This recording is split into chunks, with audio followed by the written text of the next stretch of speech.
गाठ असो कोणतीही, नका करू दुर्लक्ष. करा उपचार आधी, नाहीतर व्हाल कॅन्सरचे भक्ष.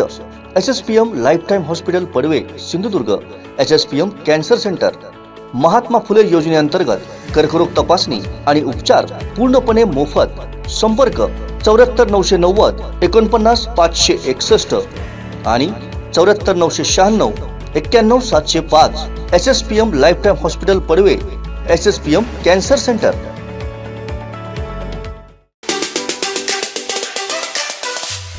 जलजीवन मिशनमधून उंबर्डे गावासाठी जे आम्ही कामं आराखड्यामध्ये घेतलेली होती, त्यामध्ये महबूबनगरमधून बौद्धवाडी विहीर आणि बोबडेवाडी विहीर या 2 विहिरींची कामं आणि त्याच्यावरून नळ योजना अशी घेतलेली होती.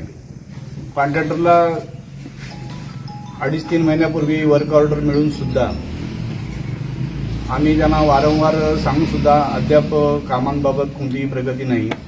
बोबडेवाडीच्या विहिरीची सुरुवात सुद्धा त्यांनी अद्याप केलेली नाही आहे आणि त्यामुळे आम्ही 2 वेळा त्याला कल्पना दिली, 2 वेळा उपोषणाच्या नोटिसाही दिल्या.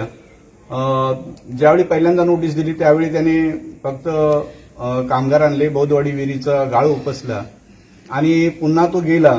तो फोन कायम स्विच ऑफ. आम्ही अधिकाऱ्यांना भेटलो, बीडीओना भेटलो, आम्ही अगदी ओरसला जाऊन कार्यकारी अभियंत्यांना सुद्धा भेटलो. त्यांनी सुद्धा फोन लावण्याचा प्रयत्न केला, पण कॉन्ट्रॅक्टर त्यांना दाद देत नव्हता आणि त्यामुळं आम्हाला शेवटी हे 3री नोटीस देऊन आज उपोषण करण्याची वेळ आलेली आहे. की आज मे महिना आहे, आमच्याकडे ज्या विहिरी आहेत या नदीकाठाला आहेत आणि त्याच्या बाजूलाच मोपेरकरवाडी बंधारा आहे.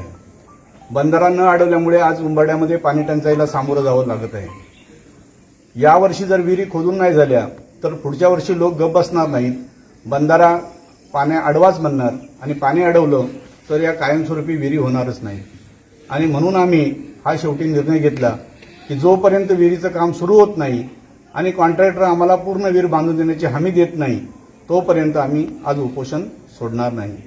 कामाला सुरुवात झाल्याचे फोटो प्रत्यक्ष आम्हाला या ठिकाणी आणून दाखवल्याशिवाय किंवा आम्ही तिथे खात्री करू काम सुरू झालेलं आहे तोपर्यंत आम्ही आज उपोषण सोडणार नाही असा आम्ही निर्धार केलेला आहे.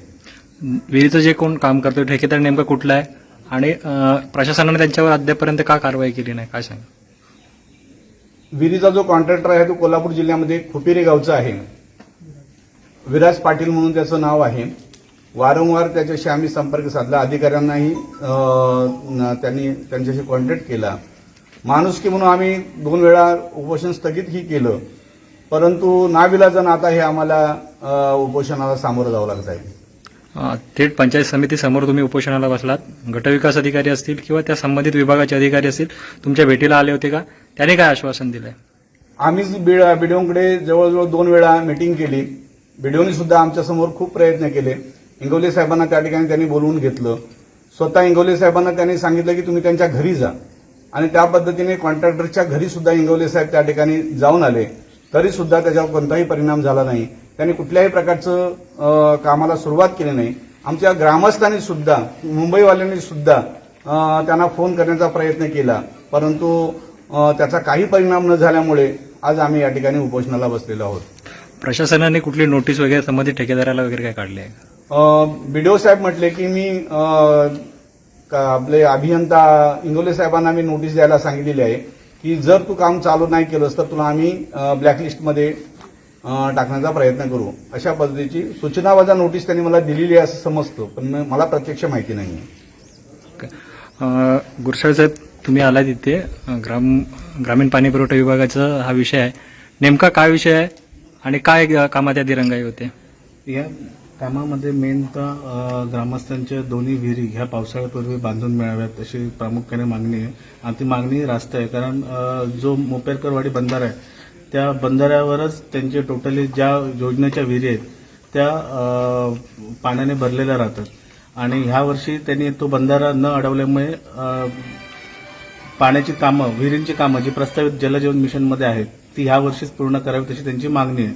त्याप्रमाणे मक्तेदारास आम्ही सूचना दिलेल्या आहेत आणि बौद्धवाडी विहिरीचं म्हणाल तर ती विहीर काम त्यांनी मक्तेदाराने सुरू केलं होतं. आता 22 फूट खोदाई त्याची झाली. पुढची खोदाई खाली कातळ असल्यामुळे काही ब्लास्टिंग करणं गरजेचं आहे. तरी ग्रामस्थांचं म्हणणं आहे की सुरुवातीला ब्रेकरने करून बघा. त्याप्रमाणे मग ते जरा सूचना दिलेल्या आहेत की ब्रेकर लावून जेवढं करता येईल तेवढं करून घ्या, नाहीतर कंट्रोल पुढे ब्लास्टिंग करून आवश्यक डेप्थ आपल्याला जी 10 मीटरची प्राप्त करायची आहे ती करून पुढील काम विहिरीचं करून घ्यावं. त्याचप्रमाणे जी नदी शेजारील बोबडेवाडीची जी विहीर आहे त्याच्या आज त्यांनी मशीन लावून तेही काम सुरू तो करतोय आणि त्याच्याकडनं आपण ह्या योजनेच्या दोन्ही विहिरी पावसाळ्यापूर्वी होतील असं आपण लेखी आश्वासन घेऊन ग्रामस्थांना आश्वस्त करतोय की नळ योजनेच्या विहिरीची कामं आपण या पावसाळ्यापूर्वी करून घेऊ. ग्रामस्थांचं म्हणणं असं आहे की जोपर्यंत काम सुरू होत नाही तोपर्यंत उपोषण स्थगित करणार नाही. यावर तुम्ही काय निर्णय देणार? आपण तर आज त्यांनी विहिरीचं माझ्या मते साफसफाई मोठी मशीन पण ती येते आणि इकडे ब्लास्टिंगची माणसं त्याची येत आहेत म्हणजे ह्याच्यासाठी ब्रेकरवाली बौद्धवाडीच्या विहिरीसाठी. त्यामुळे दोन्ही विहिरी आपण सुरू करून घेतोय. त्या कॉन्ट्रॅक्टरच्या वतीने मी सरांना सरपंच मॅडमांना आश्वस्त करतो की हे काम मी पावसाळ्यापूर्वी करून घेईन. ज्या ठेकेदाराने हे काम करण्यास दिरंगाई केली अशा ठेकेदारावर तुम्ही कुठली कारवाई करणार आहात का? जर त्याने आता ह्या कामात आता दिलेला त्याने जे आपल्याला लेखी आपण आश्वासन घेतो आणि हे घेऊनही जर त्याने कामात जर हे प्रगती दिसली नाही तर त्याचा मक्ता रद्द करून त्याच्यावर पुढील ती आवश्यक ती कारवाई निश्चित केली जाईल. आमचे दिवसभरातले सर्व अपडेट्स, ताज्या घडामोडी आणि थेट लाईव्ह पाहण्यासाठी सबस्क्राईब करा, लाईक करा कोकणचं नंबर 1 महा चॅनल कोकण 7 लाईव्हचं YouTube चॅनल.